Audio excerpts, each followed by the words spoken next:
Habla justamente acerca de lo que ha sido la muerte de alias Compadre. Como ya nosotros escuchábamos, se trata justamente del líder de los comandos de la frontera en Ecuador.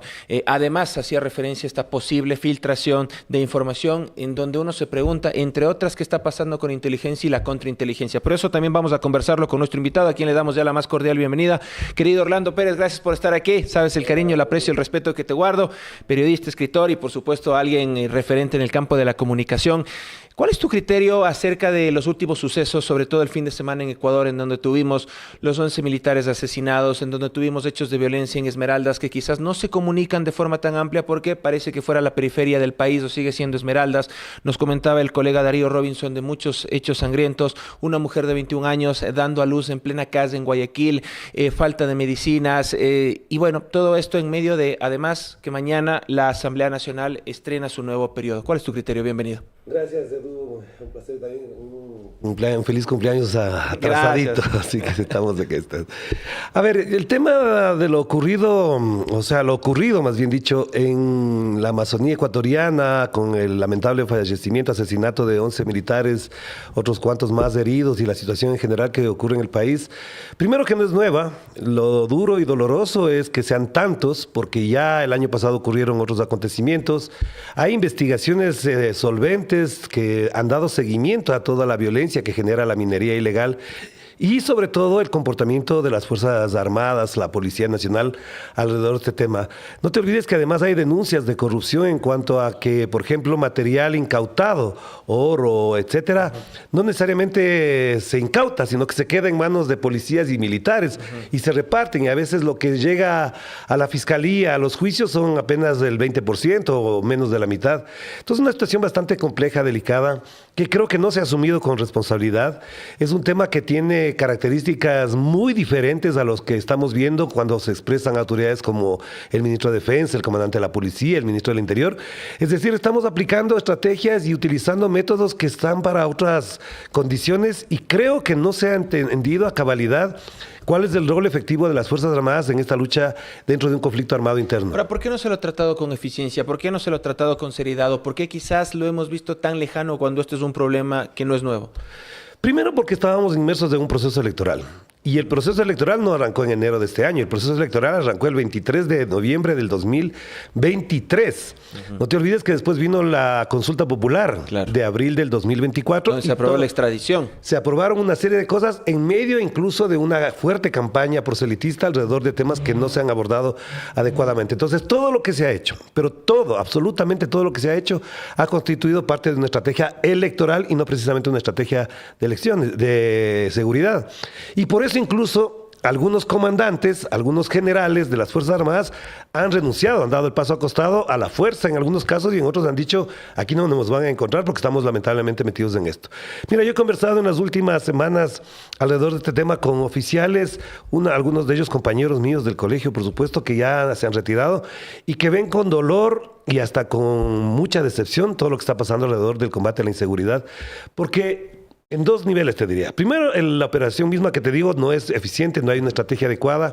Incluso llegan a decir que los estrategas no necesariamente son los de aquí, sino que son de afuera, que no conocen a cabalidad, que esa estrategia que se quiere aplicar es la que se utiliza en El Salvador, que es un tema completamente distinto al ecuatoriano. Y segundo, porque no hay discusión clara y frontal de estos temas al interior para tomar decisiones de alguna manera colectivas. Las decisiones se asumen después de una discusión y las acciones se ejecutan verticalmente, pero la planificación y todo lo demás no se estaba dando. Entonces, ellos me han dicho que es una falta de planificación, que es una situación bastante delicada, porque como el mando es vertical, ni se reúnen, sino que se toman medidas. Por ejemplo, cuando vino John Lee Anderson, yo sí le quiero recordar a tu audiencia y a quienes nos sigan que revisen de nuevo esa entrevista. Ese reportaje que hace más bien John Lee Anderson, cuando le pregunta, oye, él, y dice que efectivamente la seguridad del país no está en buenas manos, dice el presidente Noboa. En aquel momento, el año pasado, una cosa así habría levantado la discusión, pero como estábamos en campaña electoral permanente, constante, eso pasó desapercibido, pero yo no he dejado de anotarlo. Ahora, ahí menciono yo a Eric Prince, qué es lo que ha sucedido con esto, porque somos una sociedad, creo, en el mundo, no solo en Ecuador, de memoria corta, la famosa sociedad líquida de la que hablaba Bauman, y creo que cada vez es más, más fuerte esto, desgraciadamente. Pero, por ejemplo, Eric Prince, se habló tanto, llegó, parece que solo para hacer campaña, par días, estuvo tomándose la foto, habló cosas totalmente negativas, misóginas en contra de la candidata González y desapareció. Pero no mira, yo puse un tuit que obviamente recibió el ataque virulento de todas las granjas de trolls que tiene el gobierno. Y yo le preguntaba al presidente de la República en ese tuit, y nunca respondieron, ni las autoridades lo van a hacer, si efectivamente lo que me había comentado una fuente es que el señor Eric Prince no vino para ayudar en asesoría en inteligencia y seguridad, sino que él vino a capturar a Fito. Si efectivamente vino a capturar a Fito y como no lo encontró se fue. Porque pagarle $150,000 a una persona de esa dimensión, digamos, es casi nada. Pero en cambio, si capturaba a Fito antes de las elecciones, le iban a dar $1 millón que significaba el rescate. Por lo tanto, se quedó la pregunta ahí navegando. ¿El señor Eric Prince vino a asesorar o vino a buscar a Fito antes de la campaña electoral? Pero el señor Eric Prince es más capaz que las Fuerzas Armadas, que la Policía Nacional, para tener que llamarle y decirle, oiga, venga usted, denos capturando a Fito porque nosotros no podemos. Precisamente por eso salió el general Haddad y que él debería hablar. Si me dice que es lo contrario, entonces las fuentes con las que yo cuento me están mintiendo, pero la salida de Haddad tiene que ver mucho con eso. E incluso las discusiones al interior del Comando Conjunto de las Fuerzas Armadas, que reúne a los 3 ramas de las Fuerzas Armadas, tienen que ver con esa deshonra para algunos de ellos, no para todos, de que un señor que no conoce ni siquiera el país, que no habla el español, y viene solo, sin chalecos, sin cascos, sin nada, a enfrentar y afrontar una situación en la que casi todos, empezando por el presidente, se ven involucrados de una manera de riesgo. Y que no hubo ni siquiera una reunión con los altos mandos para explicarles acerca de cuál iba a ser la asesoría. Y hasta el momento no hay nada establecido ni en papeles ni en reuniones que digan esto va a ser Eric Prince. Por eso mismo te digo que eso formó parte de la campaña electoral. El señor Eric Prince vino a decir una barbaridad, una cosa vergonzosa, vino a instalar un relato político. Y eso significó, por supuesto, la alegría de muchas personas que estaban en contra de la candidata Luisa González. Eso vino él. Ahora, si todo esto se ha tratado más de una estrategia electoral y a la par el gobierno habla de un conflicto armado interno, de que tiene un plan Fénix, ¿hasta cuándo le va a durar esta estrategia netamente electoral? Si los muertos siguen subiendo y la sociedad se sigue bañando en sangre. Mira, no me acuerdo la cifra exacta, pero salió ayer el informe del primer trimestre de asesinatos violentos. Es una de las cifras más altas de toda la historia del Ecuador de los últimos años, sobre todo después de lo que hemos vivido del año 23, y da cuenta de una situación extremadamente grave. Y estamos recién en el informe del primer trimestre, es decir, hasta marzo. Si no me equivoco, ya llega alrededor de 4,000 personas asesinadas o 3,500 o algo así, no me acuerdo la cifra exacta. Y eso, por ejemplo, da cuenta de una situación lamentable, dolorosa y que explica además 2 factores fundamentales. La primera es que no ha habido eficiencia en la estrategia y mucho menos en el plan Fénix, si existe ese plan. Y 2, que se camuflan, se maquillan las cifras porque todos los días estamos obligados en los medios de comunicación a pasar publicidad y propaganda del gobierno, como eso digo, como maquillando las cifras. Eso no está bien. Primero porque la realidad es otra y por otro lado al mismo tiempo a quienes critican, a quienes señalan las falencias, los errores, evidentemente nos atacan, nos persiguen, nos acosan, nos hostigan y eso que creo que le hace mal porque a ningún país, a ninguna democracia en realidad le hace bien que su gente se muera, que sus voceros principales de defensa de los derechos humanos sean estigmatizados. Y segundo, que la prensa que no está atada ni por la pauta ni por la afinidad ideológica con el gobierno sea atacada y menoscabada constantemente. Es decir, eso me parece muy grave para una democracia. El gobierno aplicó en su momento la doctrina del shock. Me refiero puntualmente a cuando se dio lo de TC Televisión, que además ha pasado más de un año y todavía no se ha encontrado a los responsables o a los cabecillas que idearon todo esto. Y además, en lo personal, yo siempre lo manifesté, a mí me quedaron bastantes dudas de que todo esto no haya sido algo montado. Lo de TC, lo del atentado contra el presidente y una serie de actos que han ocurrido en este país, ni siquiera se han investigado adecuadamente y segundo, también han sido parte de lo que te digo de la campaña electoral. Por eso me parece que estamos en una situación casi que de ficción, es decir, vivir una realidad mediática, una narrativa oficial, donde siempre el enemigo es el correísmo, es de Pachacuti, es del movimiento indígena, es Leonidas Issa, es Rafael Correa y nunca hay responsables de su lado. Nunca hay responsables de ese lado. Lo ocurrido, por ejemplo, con los 11 militares debe discutirse. Eso no es así nomás. Se perdieron 11 vidas, jóvenes, las familias quedan enlutadas por siempre, nunca les van a devolver a sus padres, por supuesto, jamás en eso. Y eso a mí me parece que merece una explicación. No es posible que se haga eso de una manera tan patriotera, para decirlo de alguna manera, y después pase al olvido. Si mañana son 8 o 7 y ya nos conformamos. Porque aquí, lastimosamente, una de las cosas que ha pasado es que hemos naturalizado la violencia, hemos naturalizado el crimen, hemos naturalizado lo que tú dices, un shock permanente, constante, para dos propósitos fundamentales. La una es efectivamente lo del proselitismo, que ya sabemos, pero segundo es porque se inyecta miedo a la sociedad. El día 13 de abril, a las 7, 8 de la noche, cuando se conocieron los resultados y se denunció fraude, ¿a quién se le habría ocurrido salir a protestar esa noche si estábamos en pleno estado de excepción? En Quito, por ejemplo.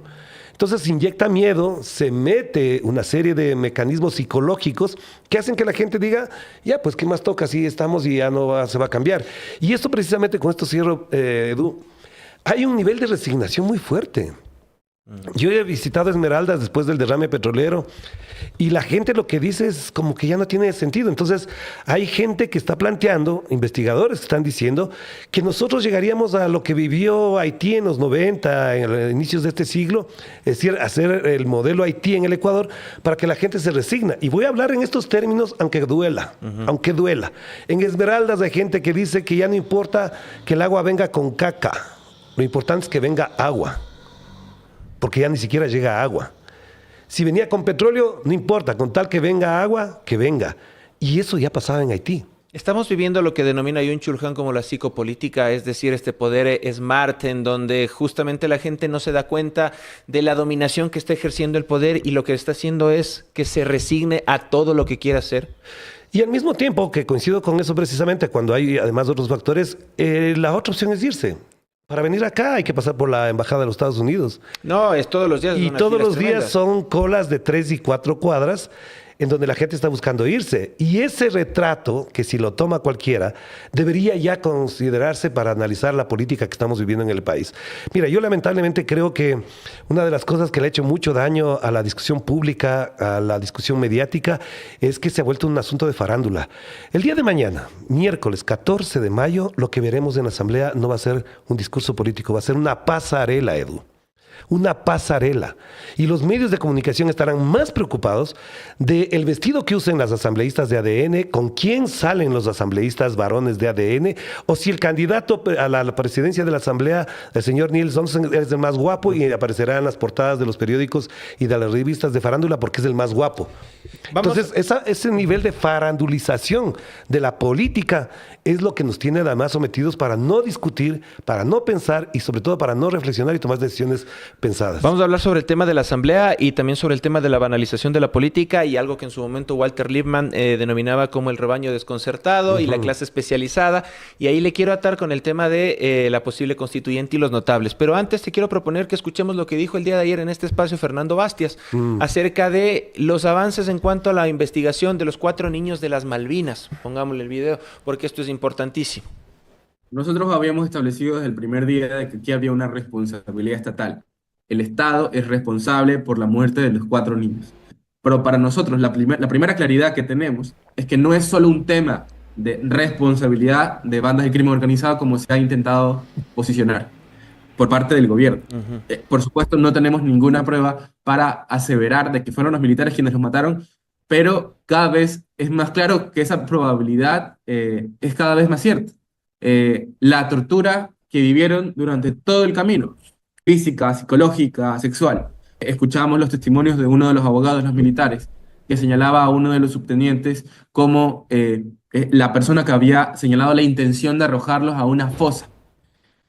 Entonces hay cada vez más información que O sea, nosotros... uno de los militares habría manifestado que los querrían botar a una fosa. Correcto, correcto. Según la versión de uno de los abogados de los militares. Y claro, esto recién se sabe, porque en las primeras diligencias, cuando todos los militares tenían un solo abogado, este abogado les había dicho, si callan, si todos dicen exactamente lo mismo, se les va a otorgar un indulto presidencial.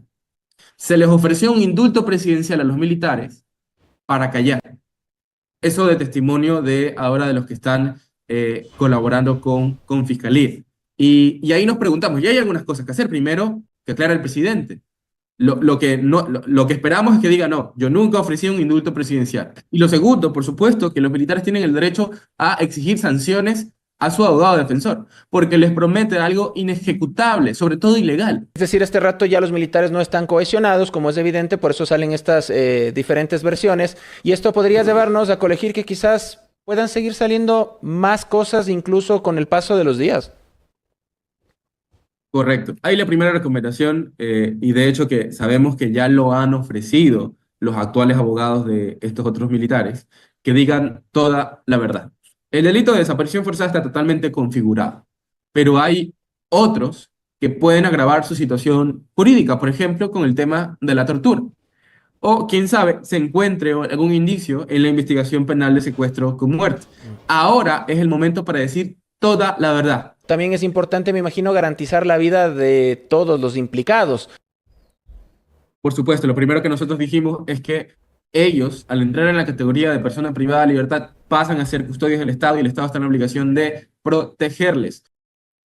Las dos preguntas, luego de escuchar estas declaraciones, ¿hay garantías de que se pueda conocer absolutamente toda la verdad en cuanto a lo que sucedió con los 4 niños de las Malvinas? Porque recordábamos ayer con Fernando Bastias lo que sucedió cuando asesinaron al ex candidato presidencial Fernando Villavicencio. Aparecieron aparentemente colgados, entre comillas, suicidados, muchos de los detenidos y presuntos responsables de este asesinato, y nadie dijo nada.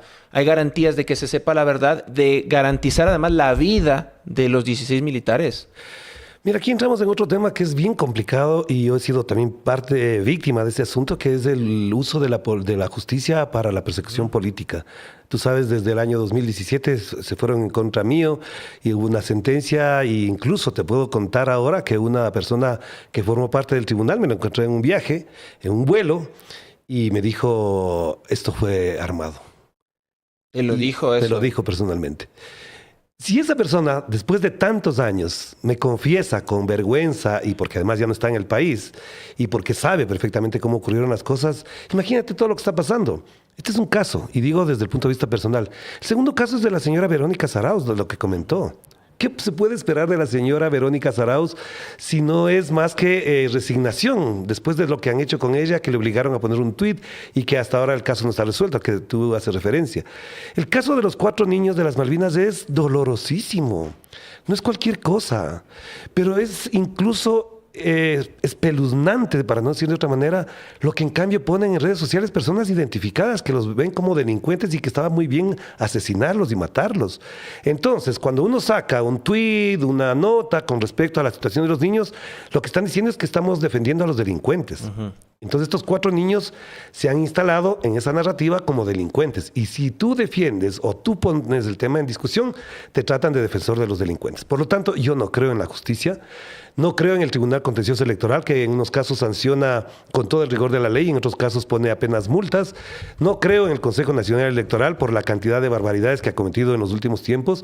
Es decir, en todos los entes de control, de legalidad, de justicia, de administración del Estado, se nota que no hay ni siquiera transparencia, que sería lo mínimo y lo básico. Por lo tanto, este caso, que es doloroso y lamentable, que quedará marcado en la historia como un caso tan simbólico y emblemático como fue el caso de los hermanos Restrepo, yo no creo que se pueda sancionar adecuadamente. Me parece que el hecho de que 4 o 5 militares hayan declarado la colaboración eficaz ayuda a entender lo que pasó, pero no sé si ayuda a sancionar a los responsables directos. Fernando Bastias decía que él teme que además con lo ocurrido, con los 11 militares, se acreciente la criminalización de la pobreza. ¿Tú coincides con este criterio? Es que no es que se incremente, eso ya está. Es muy grave. La criminalización no viene solamente porque cometan delitos, es porque ya no tienen opción. Mira, hace pocas horas creo que fue, en una zona de Guayaquil, en el barrio que se llama Santiaguito Roldós, están desalojando a la gente para poder utilizar esas casas como bodegas de almacenamiento de la droga. ¿Dónde está el señor Eric Prince? ¿Por qué no estaba ahí el señor Eric Prince? ¿Por qué no aparecen con cascos y chalecos antibalas del ministro de Defensa y el ministro del Interior en el barrio Santiaguito Roldós, que está denunciado en redes sociales, pero tú no vas a ver eso en TC, no vas a ver en Teleamazonas, no vas a ver en los medios de comunicación que están aliados al gobierno? El barrio Santiaguito Roldós está siendo desalojado a la fuerza para utilizarles como bodega. Intenten entrar ahí. Nosotros hemos preparado, planificado reportajes para entrar ahí y nos han dicho no se les ocurra ir allá.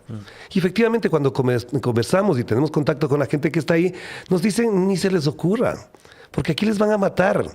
Entonces la criminalización de la pobreza va por el lado del Estado, que además hace lo que hizo con el caso de los 4 niños de las Malvinas, y también porque permite que esa gente de esos barrios populares, de esos barrios marginados, de esos barrios empobrecidos, tengan como única opción colaborar con el narcotráfico y las bandas criminales. La pregunta es, aparece muchas veces de forma solo mediática el ministro del Interior o el ministro de Defensa, pero ¿dónde está, por ejemplo, el Ministerio de Inclusión Económica y Social? ¿Qué está haciendo el Ministerio? ¿Qué está haciendo el Ministerio del Deporte? ¿Qué está haciendo el Ministerio de Salud? ¿Qué está haciendo el Ministerio de Cultura? ¿Qué está haciendo el Ministerio de Educación para hacer una política de Estado en donde se pueda combatir la génesis y se les pueda dar oportunidad a aquellas zonas periféricas en donde ni siquiera tienen servicios básicos?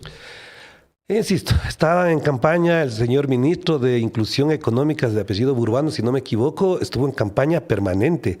Y yo sí quiero apelar a una reflexión más responsable de lo que pasó en este país.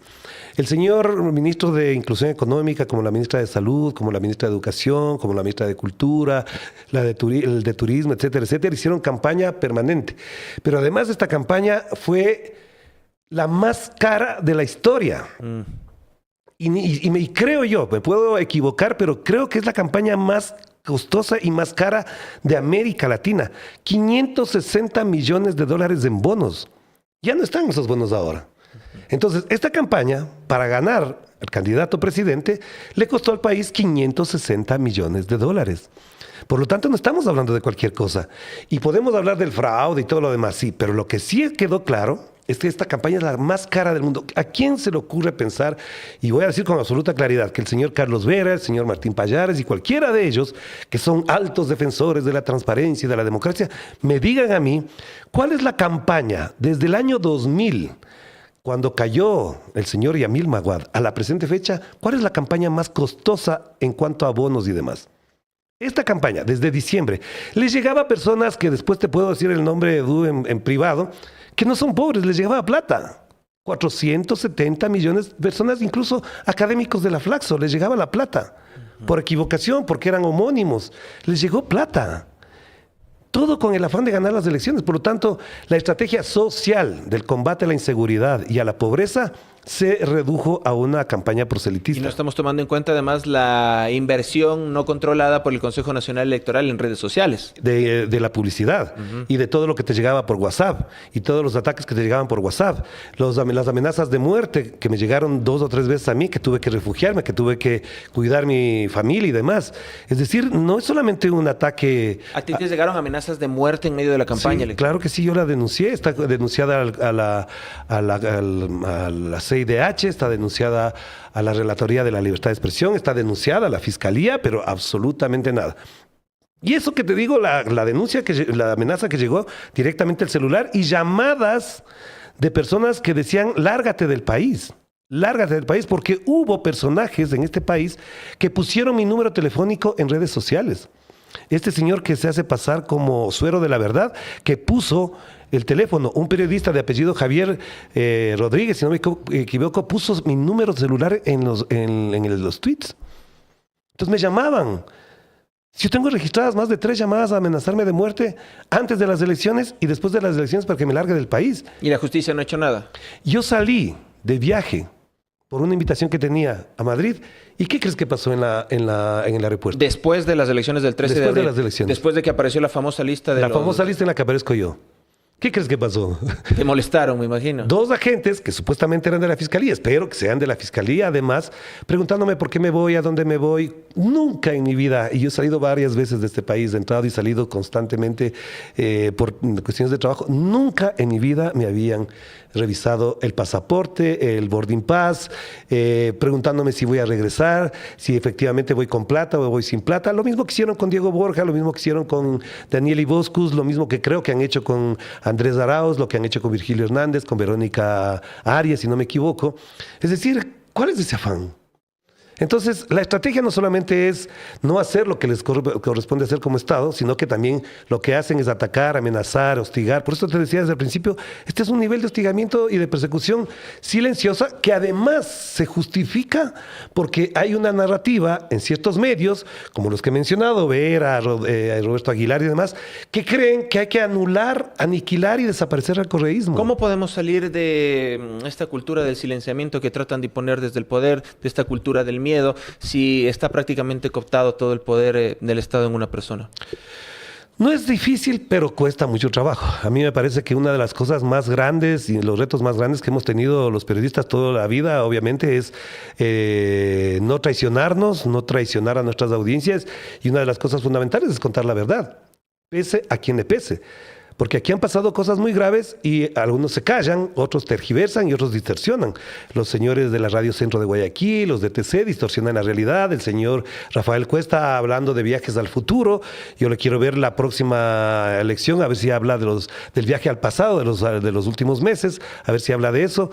Pero tenemos que seguir haciéndolo, no nos queda más. Ahora, ¿eso tiene un costo? Sí.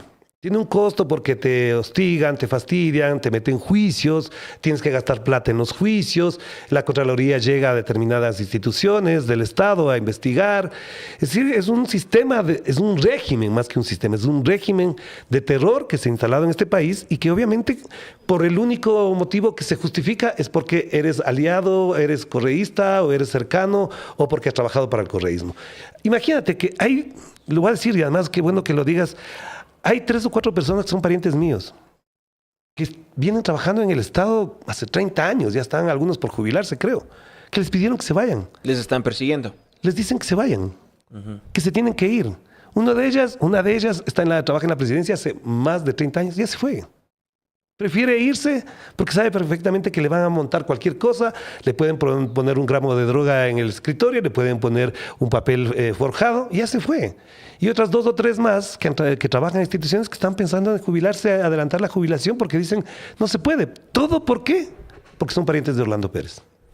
Para que la gente lo pueda magnificar, lo hemos conversado contigo en otros espacios que has tenido la gentileza de invitarme, ¿cuál es la importancia de los medios de comunicación y sobre todo qué rol están jugando ahora?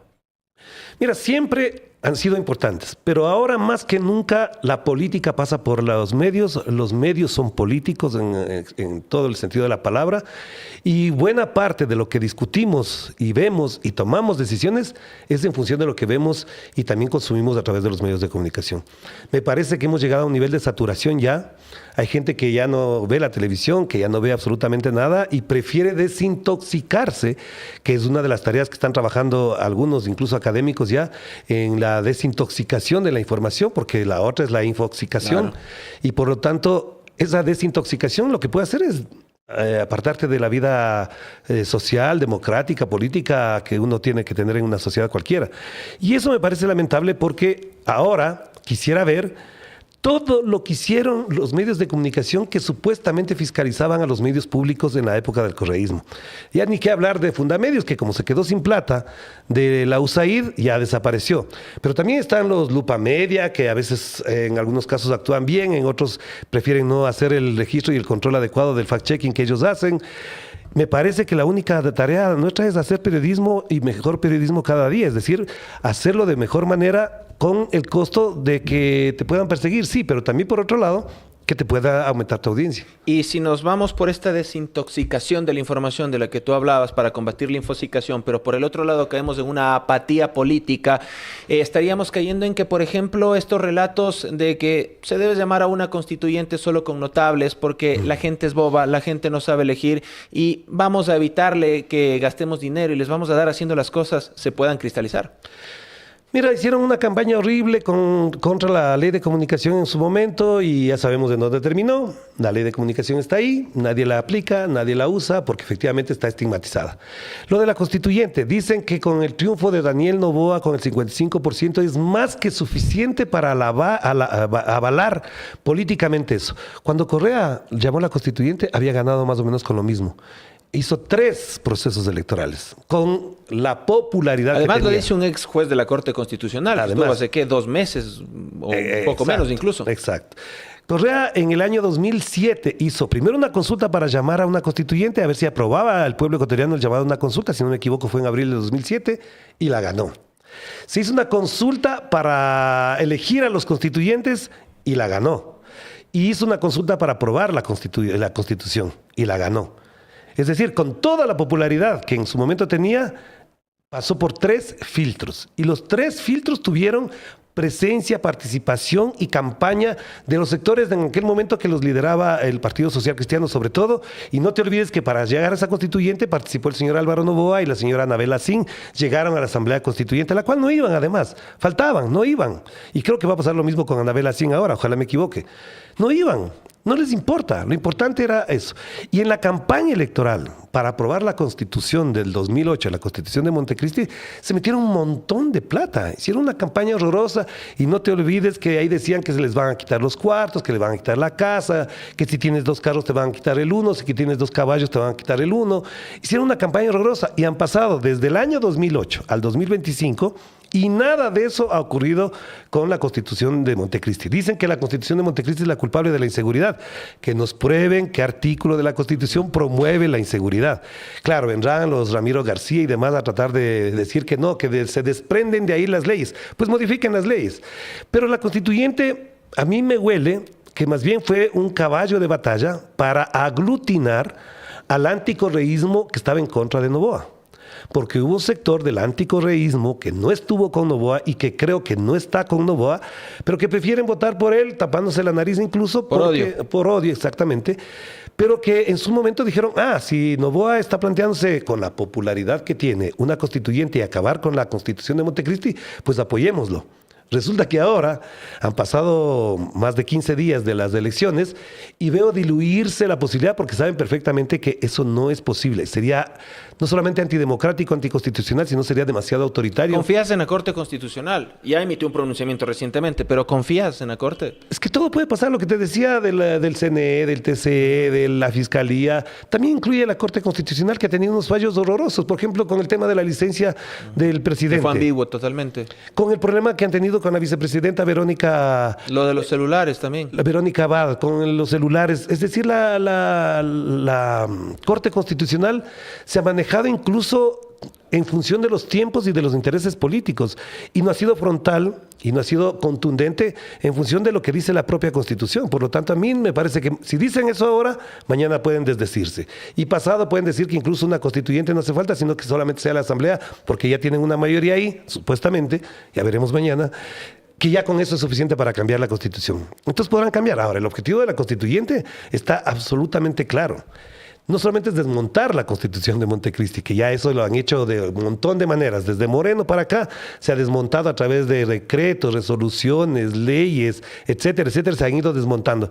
Hay un experto, un abogado, que no me acuerdo ahora su nombre, que dice que más de 3,000 medidas se han tomado entre resoluciones, decretos, leyes y demás que desnaturalizaron enteramente la Constitución de Montecristi. Pero el objetivo fundamental, ¿cuál es?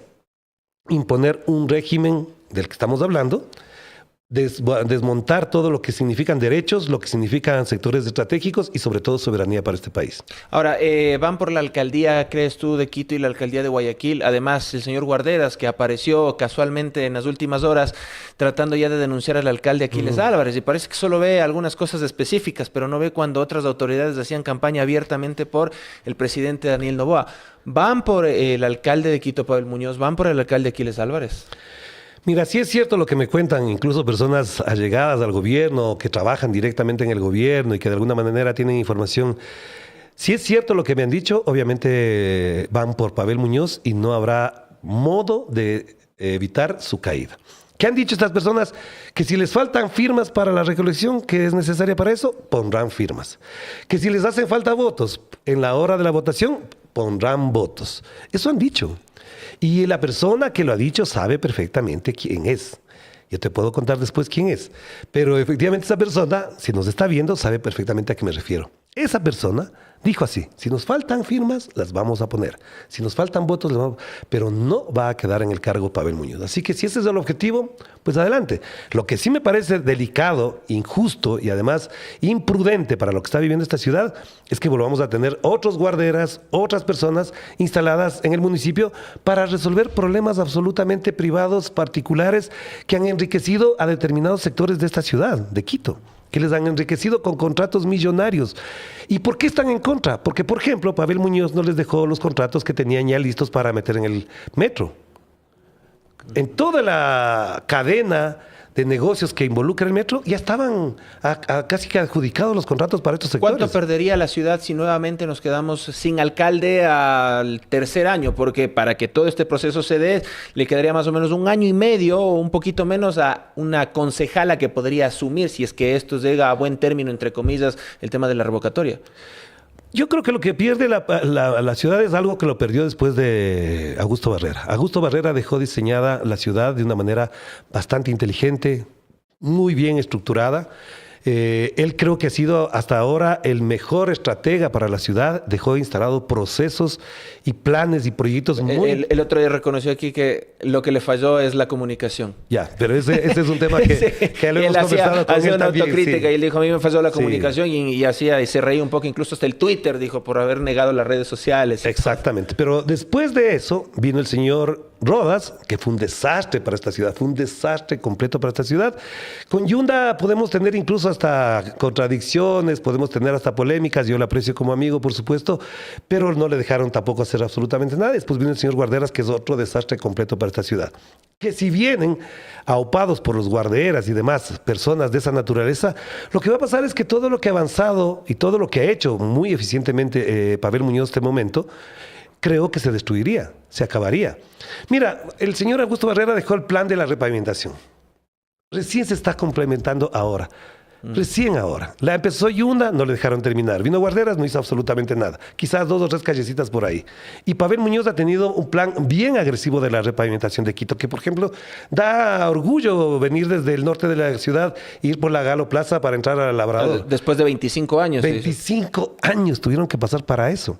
Entonces perdería muchísimo la ciudad. Pero no solamente es eso, porque buena parte de la discusión pública y política no está solamente en la obra física. A mí me parece que una de las cosas fundamentales que hizo Barrera en su momento y la está haciendo ahora Pavel Muñoz tiene que ver con el trabajo social en los barrios y comunidades, que se traducen en obras en el momento determinado, sí, pero también hay acciones como por ejemplo de seguridad, de atención social, en el campo de la cultura. Los artistas de esta ciudad deberían pensar 2 veces antes de ir a apoyar a gestores de la derecha, como hizo la señora Mariana Andrade del 8:30 presentando el libro de Guillermo Lazo, para que le redunde eso en ciertos beneficios. Así que los actores, artistas, gestores culturales deberían pensar 2 veces porque ya sabemos perfectamente dónde termina Ahora, eso. pero antes de llegar a esto, también me imagino que se deberá operar políticamente para tratar de mantener la mayoría a la interna del Consejo. El otro día conversábamos aquí con Wilson Merino, que es opositor, digamos, al alcalde Muñoz, aunque él no se considera así, pero ha sido muy crítico. Y él, por ejemplo, decía claramente: yo estoy en contra de la revocatoria, porque los concejales fuimos elegidos para ser concejales, no para ser alcaldes. Y tienen que terminar el periodo.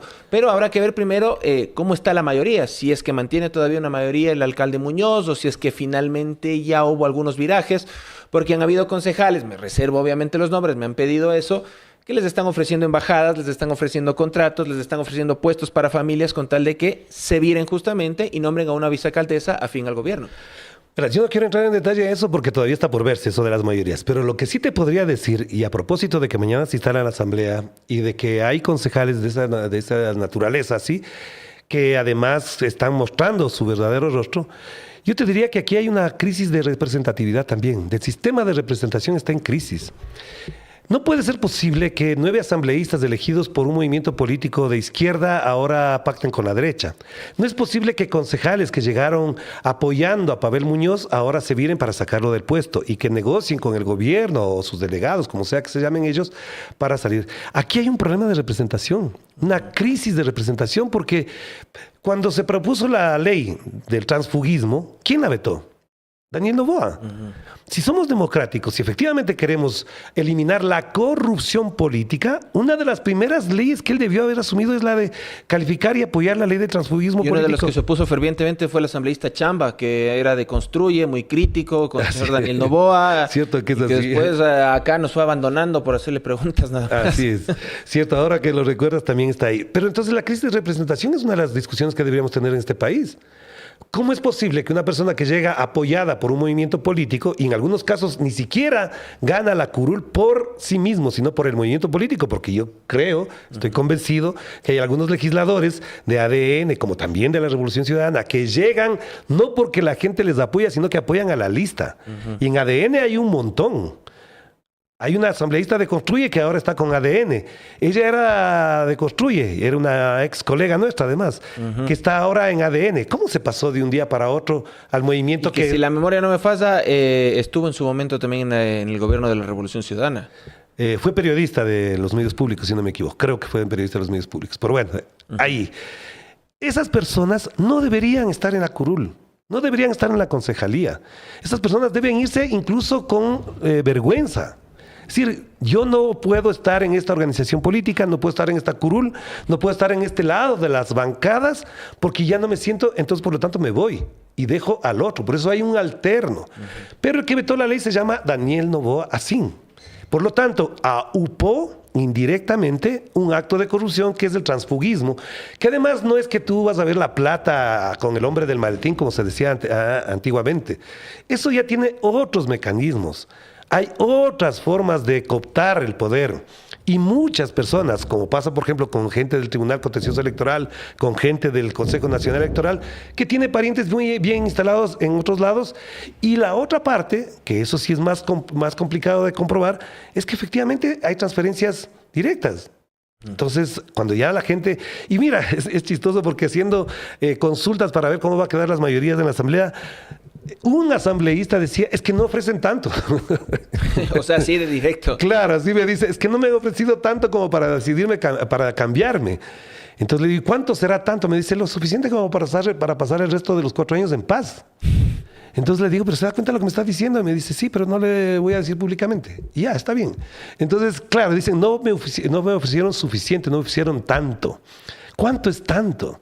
Entonces, posiblemente este señor se va a quedar en su bancada y si no le ofrecen tanto, mañana va a ser también perseguido porque no le dieron lo que él quería. Ahora, para ir finalizando la charla, querido Orlando, ¿cuál es la autocrítica que debería hacer la izquierda en general? Pues tú hablabas de 2 hechos que son puntuales. El uno, los 9 legisladores de Pachacuti, que aparentemente van a estar votando con ADN, cuando esto sería totalmente incongruente. Pero por el otro lado, la Revolución Ciudadana también tiene el caso del asambleísta Zambrano, que llegó y al siguiente día, cuando Luisa González perdió, dijo, nos vemos, bye bye, y ahora aparece de la mano Creo que es Mónica Salazar. Mónica Salazar, perdón. Sí, Mónica Salazar. Y aparece ya con De la Gasca dándose la mano. Y las izquierdas se siguen, parece que cuestionando antes que sentarse y decir, bueno, vamos de una vez por todas a dejar el odio atrás y vamos a hacer frente a lo que se viene.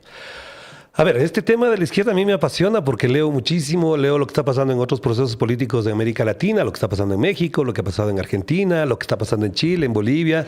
Y el tema de la izquierda, que no solamente es un problema regional, sino mundial, me parece que merece una discusión mucho más profunda y ojalá algún día nos dediquemos y conversemos estrictamente sobre el tema. Yo creo que hay 2 elementos así de entrada para decirte. Lo primero es que efectivamente la izquierda no ha logrado tener la capacidad de entender cómo la derecha le arrebató determinadas banderas y determinados postulados.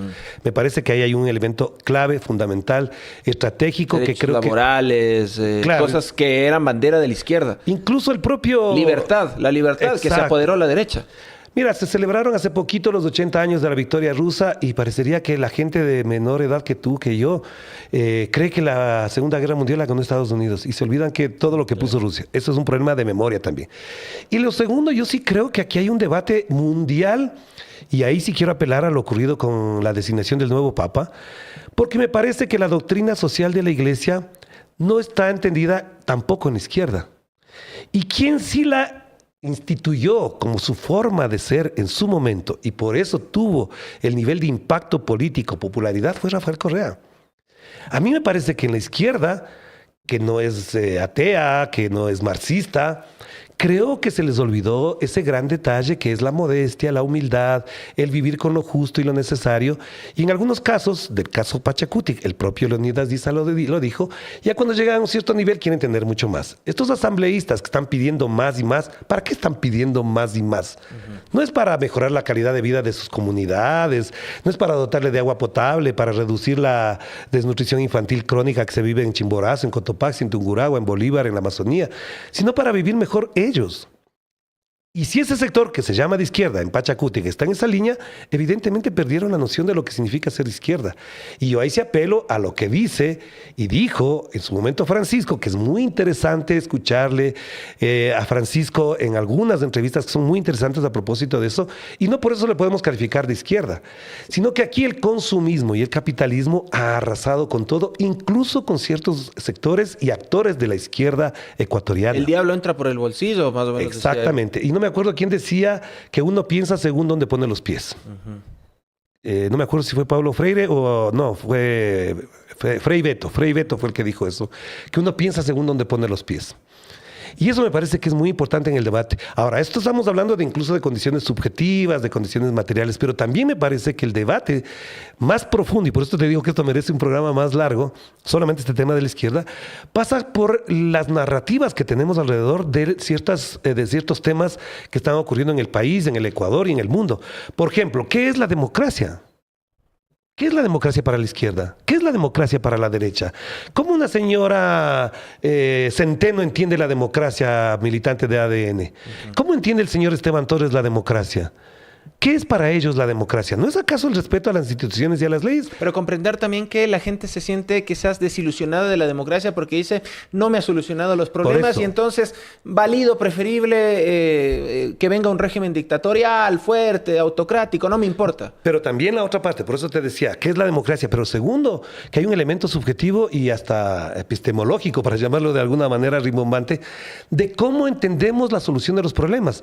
Y no me acuerdo si fue David Chávez o alguien más que hablaba de un proceso que se ha instaurado quizás en tu generación y los que vienen detrás, que es la marvelización de la política. Es decir, que aquí solamente se resuelven los problemas con héroes. Y que la democracia está atada a problemas de héroes y de villanos. Porque como vemos desde que nacemos, las series, las películas de Marvel, donde hay superhéroes, entonces todo lo que gira alrededor de la discusión pública pasa porque el uno sea héroe y el otro sea villano. Entonces se han construido estereotipos de héroes en unas personas, de princesas guapas, bellas, aunque no piensen, no tengan neuronas, pero que resuelven los problemas de la gente a través de la caridad y de la beneficencia. Y los villanos, que son los que están luchando constantemente contra el sistema. Entonces, esta marvelización de la política me parece que no está entendida en la izquierda. Y yo creo que esa es una de las grandes discusiones. ¿Por qué? Para Aguilar y otros más, el problema es el caudillismo. Entonces, como Correa era un caudillo, entonces no importaba todos los valores que él propugnaba. Toda la conducta política que él tenía con los pobres. El ir a comer a un mercado, el dormir en una casa y desayunar con gente pobre del Guasmo, etcétera, que está atado a la doctrina social de la Iglesia, que creo que es un debate que hay que tener. Y por otro lado también en el modo en que se ha convertido la política en una forma también del mercado. ¿Sería importante refrescar los voceros en la izquierda? Empezando desde la Revolución Ciudadana, Pachacuti, el Partido Socialista, empezar a ver nuevas figuras también. Yo creo que hay figuras, de verdad que creo que hay figuras. El problema es que no las ves porque te las tienen anuladas. O sea, yo puedo venir a conversar contigo en este espacio, o con Rodrigo, con otras personas, porque tienen la apertura, pero a mí ya no me invitan a ningún otro medio. Y así como a mí, que yo no soy el más importante, por supuesto, hay asambleístas como, por ejemplo, te diría Yairén Noriega, que no le van a invitar a ningún medio de comunicación de ese otro lado, jamás. Y es una joven que viene haciendo política, de la verdadera política, desde la infancia, desde la adolescencia, desde la universidad, con posturas absolutamente nuevas, renovadas dentro de la propia Revolución Ciudadana. Y como ella te puedo decir que hay 5 o 6 más. Pero no se trata de poner a una chica bonita, simpática, agradable, o a un chico guapo que es TikToker, que tiene 1 millón de seguidores, para hacer política. Entonces me parece que también hay un tema. Y el otro tema que siempre se dice y se apela, pero que no se hace el esfuerzo de trabajar en este tema, es de qué manera la academia está trabajando en estos temas. En España hay unos enormes debates filosóficos alrededor de la democracia y de la izquierda y de los movimientos sociales. En el Ecuador, lastimosamente, incluso facultades, universidades de 4º nivel como la Flaxo, como la Andina, han llegado a un nivel de odio también, que por ejemplo en la Andina hablar de correísmo es prácticamente una mala palabra. Y fíjate, hace poquito salió un libro... Hay catedráticos que incluso han sido despedidos. Por eso, pero también hay catedráticos como la señora Saudia Leboyer y el señor Gonzalo Ortiz, que hacen la historia de la comunicación del Ecuador del año 2000 al 2025 en un capítulo que es una vergüenza para la academia, analizando la historia de la comunicación del Ecuador desde el año 2000 hasta el año 2025, que tuve que leerlo prácticamente con vergüenza, para que me vengan a decir, no, en algunos casos ni siquiera llegan a instalar lo que pasó en este país, sino que llegan a decir que se instauró, un régimen de persecución sistemática en los medios de comunicación. Entonces uno se pregunta, señores, ¿cuál fue la investigación que hicieron? Porque hay bastante material para entender lo que pasó en este país desde el año 2000 hasta el año 2025. Entonces, esta academia, como por ejemplo lo que menciona estos libros publicados por la Universidad Andina, con respecto al tema de comunicación, dejan mucho que desear. Primero, porque no son solventes. Segundo, porque dejan unos vacíos enormes. Tercero, porque estigmatizan determinados procesos como el tema de la ley de comunicación, que quizás fue la ley más discutida, más debatida y más analizada por el Ecuador en todas las leyes que se han aprobado en este país desde el siglo XX. Entonces, me parece que también hay una responsabilidad de académicos, que no son todos, por supuesto, pero que algunos tienen temor de perder su trabajo, porque algunos ya están 25 años ahí y no quieren perder la jubilación. Cortito, ¿crees que se pueda sentar la izquierda actualmente en estas circunstancias y que pueda analizar todo esto que tú has mencionado y que puedan llegar a buen término? Yo creo que le hace falta un debate más profundo a la izquierda. Yo fui muy crítico del acuerdo de las izquierdas porque era un acuerdo muy puntual, muy coyuntural. Creo que ese proceso lo manejó muy bien Andrés Arauz desde agosto del año pasado. Creo que le faltó ahí mejor acompañamiento a ese proceso, no solamente por parte de la Revolución Ciudadana, sino también de otros actores. Me parece que ese acuerdo de la izquierda debió haber terminado en una sola candidatura presidencial y vicepresidencial y en una muy excelente lista provincial y nacional para la Asamblea Nacional. Me parece que además los acuerdos no pasaban ni por el extractivismo ni por la plurinacionalidad, sino por problemas concretos que hay que atender. Por lo tanto, creo que fue un buen inicio, fue un buen punto de partida y ojalá asumiéndose como de izquierda, sin vergüenza alguna, tengamos a lo largo de esto que viene a continuación la posibilidad de conformar efectivamente un proceso dinámico, resignificante del sentido de la izquierda, porque creo que las matrices fundamentales están, pero hay condiciones que se han instalado en este país, como te digo, lo de la marvelización, lo de la farandulización de la política, que hay que tratarlas, porque también se han cometido esos errores en la izquierda, de colocar a gente porque es bonita, porque es agradable, porque tiene 1 millón de seguidores en TikTok, o lo que sea, en la izquierda, y después, cuando llegan a los espacios de poder, desaparecen. Querido Orlando, te quiero agradecer por tu tiempo y quiero dejar constancia algo, lo voy a publicar creo que a final de esta semana. Estoy escribiendo más o menos 2 asambleístas de ADN por día, algo que ya venía haciendo, pero ahora estoy nuevamente haciéndolo para invitarles a que vengan a dialogar acá. Y la verdad es que la mayoría o nos dejan en visto o algunos, como el asambleísta Torres, exponen unas razones que las voy a publicar acá y esto quiero dejar en constancia. Pero les prohíben, les tienen prohibidos ir a los medios de comunicación como los tuyos, donde yo trabajo, y otros más, les tienen prohibidos, están prohibidos. El asambleísta Torres dijo que no quiere venir a este espacio porque es de Alondra. Y yo le dije que la línea editorial de este espacio como tal la manejo yo, que podemos conversar, que podemos salir de ese odio que le hace tanto mal al país. No quiso. No quiere venir. Pero les tienen prohibidos, en serio, porque otros no responden. Los asesores de comunicación y los directores de comunicación no me van a dejar mentir. Algunos son exalumnos míos, no me dejan mentir. Y cuando me los encuentre les volveré a decir, me han dicho, no nos dejan. Y no sé si es que no les dejan porque tienen miedo o porque no tienen la capacidad o qué es lo que Porque sucede. creen que que en una entrevista de esta naturaleza, como la que estamos hablando nosotros, ellos puedan retratarse en su real condición, que algunos no saben cómo defenderla. Bueno, no saben cómo defenderla. hay que seguir insistiendo. Claro, Al claro menos que sí. eso es lo que haré. Seguiré y seguiré insistiendo. Ojalá vengan en algún momento y no se vayan como el asambleísta Chamba. Así vamos cerrando el programa. Gracias a toda la gente. Nos hemos pasado unos minutitos. Gracias por estar ahí conectados y conectadas. Vamos antes a recordarles a ustedes acá, en la gente en Pichincha. Recuerden que tu salud es nuestra prioridad. En la prefectura de Pichincha te cuidamos con 11 centros médicos en toda la provincia. Medicina general, especialistas, ginecología, traumatología, pediatría y más. Laboratorio completo, rayos X, terapia física y de lenguaje. Atención de calidad a precios accesibles para todos. Encuentra tu centro más cercano en www.pichinchahumana.gov.es. Soy Edu Andino. Gracias, amigos. Un montón de comentarios. El día de mañana vamos a tratar de leerlos estos. Perdonen que hoy no los pueda leer. Ya estamos un poquito pasados con el tiempo. Pero recuerden, siempre traten de desalinearse para que ustedes puedan tener pensamiento crítico y sobre todo que no sean seres manipulados o al menos fácilmente manipulados al poder. No le tengan miedo. Les mando un abrazo. Nos vemos mañana. Chao.